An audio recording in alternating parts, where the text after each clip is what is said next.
listeners. I'm Edward Blakelock. Today I continue the Seven Churches, Chapter 7, Part 1, Laodicea, the City of Compromise. In a broad glen near the crooked meander lay the town of Laodicea. It was not an ancient town, for it dated only from the middle of the 3rd century before Christ, but through her habitations ran one of the great highways of Asia Minor. Down such roads a rich commerce flowed. Hun and Mongol had not yet thrust between Europe and Asia. The Gobi itself was not the wasted barrier it was to be in later years, when the growing desiccation of Asia and the accumulating devastation of nomad war had spread the dry sands more widely. Kipling's word about East and West was not nearly so true before the grim days when the nomads drove their swathe of ruin between the continents.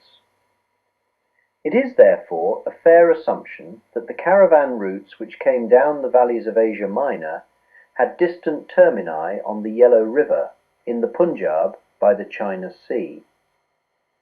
Much wealth flowed past Laodicea, and Laodicea was rich. She was rich, too, from her own industries. The city was a leading banking centre. When Cicero was on his way to govern an Asiatic province in 51 BC, he cashed drafts in Laodicea, as he reports to his friends in 2 extant letters. It was doubtless the rich banking houses which financed the reconstruction of the city after a great earthquake which befell in 60 AD, and, in Tacitus's phrase, prostrated the city.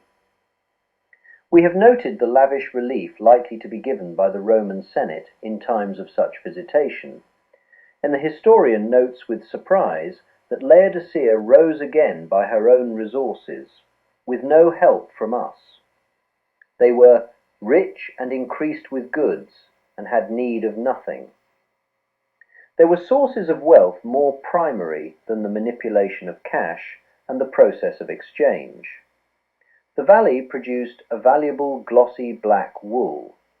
Clever breeding had produced, at Laodicea and Colossae, a strain of sheep which has even yet not been bred out of the Turkish flocks in those same valleys.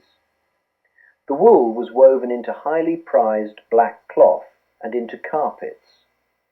The only rival for such fabrics was the weaving of the Nervian tribe of northern Gaul, from whom the French textile industry descends. Laodicea was also the home of a medical school, and seems to have been the centre of the manufacture of collyrium. This powder was a medicine for the common ophthalmic diseases of the ancient world. There is no account of the method of its application, but in the letter John refers to eye salve, and it is a fair guess that the powder was mixed with oil and applied to the eyes as an ointment. The nature of the powder is not clear, but it is not impossible that the chemical-bearing mud of the thermal springs was the basis of its manufacture. Any visitor to Rotorua in New Zealand can see the amazing fineness of the texture of the grey, oil-laden mud in the hot springs which abound there, and the use of kaolin preparations for poulticing is a common therapeutic practice to this day. It seems more than probable that Laodicea had invented a process for treating such thermal products and exporting them in a convenient form. 6 miles from Laodicea lay Hierapolis, where hot springs abounded. The thermal water runs in sheets over the sulphur and lime-encrusted cliff on which the town stood, and in full view of Laodicea falls over the edge in a lukewarm cascade. The white cliff was a prominent feature of the Laodicean landscape. The insipid taste of the soda-laden warm water would also be known to Laodiceans. Visitors to Rotorua, who have tasted the warm soda fountain near Hongi's track, will not need to be reminded that such water is sickly to a degree. These were some of the sources of Laodicean wealth. A chance detail of knowledge confirms its reality.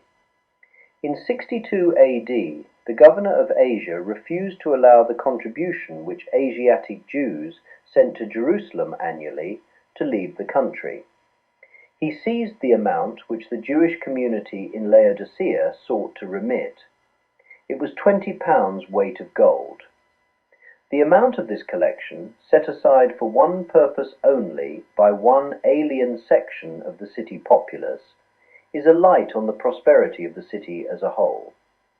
Like the Jews, the church seems to have shared in it. Planted thus on a great highway of trade, it might have been supposed that Laodicea, like Thyatira, became an outpost of defense, a fortress set athwart the road. One serious weakness robbed Laodicea of all such military use: the water supply, without which no city can stand a siege, came not from wells or river within the defences, but from springs 6 miles to the south. An aqueduct, impossible to hide, brought the precious supply into the city. Such vulnerable communities must learn the arts of appeasement and conciliation. That Laodicea learned such arts is evident from the negative role she played in history. A society which lives in constant knowledge of its military helplessness develops characteristics of pliability and irresolution. Such a character can produce the kindlier virtues of tolerance and broad-mindedness, but in the face of evil is also likely to engender weakness and a reprehensible spirit of compromise. Such, for good and ill, was the character Laodicea produced. There was no challenge in Laodicea from Jew or pagan, or if the challenge was there, the church did not accept it. The character of the town marked the church, hence the stern and vigorous condemnation in the letter which follows. We know one member only of the Laodicean church, and his name occurs in a significant context.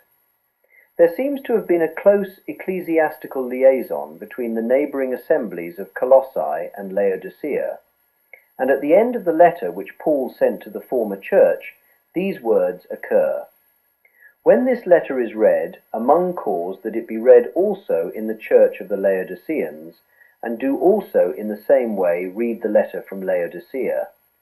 And say to Archippus, take heed to the ministry which you have received in the Lord, that you fulfill it." The pointed hint is exactly in Paul's style. What was wrong with Archippus? It seems likely that this man was the son of Philemon of Colossae, and Archippus is certainly mentioned in that connection, Philemon verse 2, and the conjecture is reasonable. Was he now bishop of Laodicea? And did he, as the son of a rich man, set the fashion in Laodicea?